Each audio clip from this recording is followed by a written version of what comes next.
அனைவருக்கும் வணக்கம்.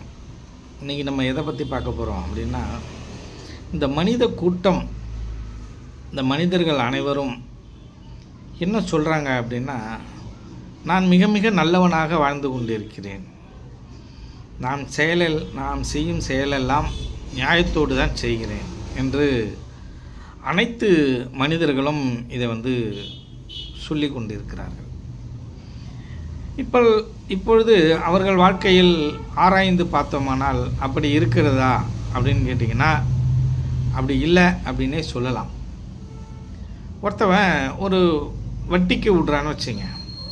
வட்டி கூடக்குள்ளே அவன்கிட்ட கேட்குறோம், நீங்கள் செய்வது சரிதானா? நீங்கள் பணத்துக்கு மேலே பணம் சேர்ப்பது என்பது ஒரு சரியான வழக்கமா?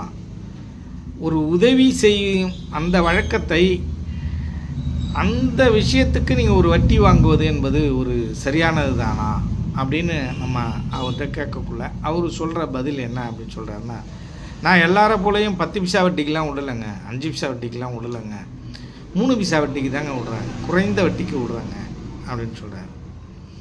இப்போ இன்னும் ஒரு சில பேரை கேட்டால் அவங்க நான் 2 பைசா வட்டிக்கு தாங்க விடுறேன் அப்படின்னு சொல்கிறாங்க. ஆனால் பாமர மக்களுக்கு, இன்னும் நிறைய பேருக்கு வட்டிக்கு விடுவது, இந்த வட்டிக்கு வட்டி வாங்குவது என்பதே தவறு என்ற விஷயம் நிறைய பேருக்கு தெரியல.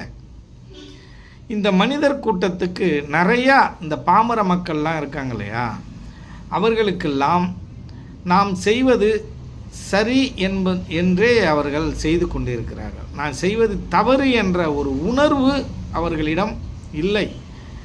ரெண்டாவது என்னன்னு கேட்டிங்கன்னா, எது தவறு எது சரி அப்படின்னு அவங்களால பிரித்து பார்க்க முடியாத அளவுக்கு அவர்கள் ஒரு சில பேர்கள் பாமரர்களாக இருக்கிறார்கள்.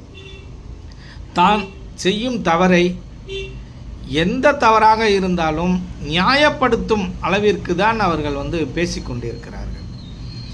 ஒரு கொலை செய்த கொலைகாரனிடம் போய் நீங்கள் ஏன் கொலை செய்தீர்கள் என்று கேட்டால் அவன் சொல்கிறான், நான் எனக்காக செய்யவில்லை, என் குடும்பத்திற்காக செய்கிறேன் என்று அவன் கூறான். இப்போ உங்கள் குடும்பத்திற்காக நீங்கள் செய்கிறீங்கன்னா, நீங்கள் மற்றவர்கள் போல் வேலை செஞ்சு உழைச்சி சம்பாதிக்கலாமே.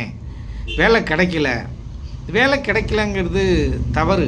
அவர் குறுக்கு வழியில் சம்பாதிக்க முயற்சிக்கிறார்.